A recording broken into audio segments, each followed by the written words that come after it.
ত্রয়োদশ জাতীয় সংসদ নির্বাচনে বিএনপি ৩০০ আসনের মধ্যে ২৩৭টিতে সম্ভাব্য প্রার্থী ঘোষণা করেছে। তবে ৬৩ আসন ইচ্ছাকৃতভাবে ফাঁকা রেখেছে দলটি, যেখানে বিশেষ জোট শ্রদ্ধা ও কৌশলগত ভাবনায় মনোনয়ন দেওয়া হবে। এ আসনগুলো মূলত জোটভুক্ত রাজনৈতিক দলের নেতাদের জন্য বরাদ্দ রাখা হয়েছে, যারা দীর্ঘদিন ধরে আওয়ামী লীগ বিরোধী আন্দোলনে বিএনপির পাশে ছিল এবং এখনও অকুণ্ঠ সমর্থন দিচ্ছে।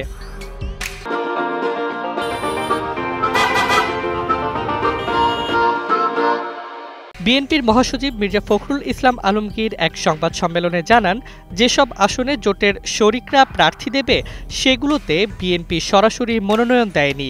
এসব আসনে প্রার্থী নির্বাচন ও সমন্বয় প্রক্রিয়া এখনও চলছে। এলডিপি, গণতন্ত্র মঞ্চ, গণ অধিকার পরিষদ, ১২ দলীয় জোট, সমমনা জোট এবং বিএনপি জোট সঙ্গী বিভিন্ন দলের শীর্ষ নেতাদের জন্য আসনগুলো ফাঁকা রাখা হয়েছে।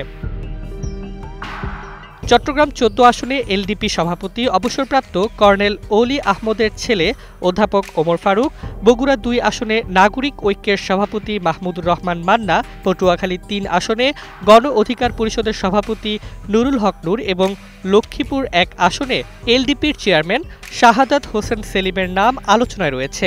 এছাড়া ঝালকাঠি ১ আসনে লেবার পার্টির ডাক্তার মোস্তাফিজুর রহমান ইরান, ব্রাহ্মণবাড়িয়া ৬ গণসংহতি আন্দোলনের জোনায়েদ সাকিও বিএনপির সমর্থনের অপেক্ষায় রয়েছেন।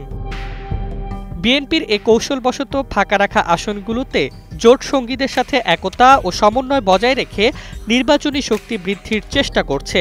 এ নিয়ে রাজনৈতিক মহলে নানা আলোচনা থাকলেও দলের অভ্যন্তরে এর গুরুত্ব অপরিসীম।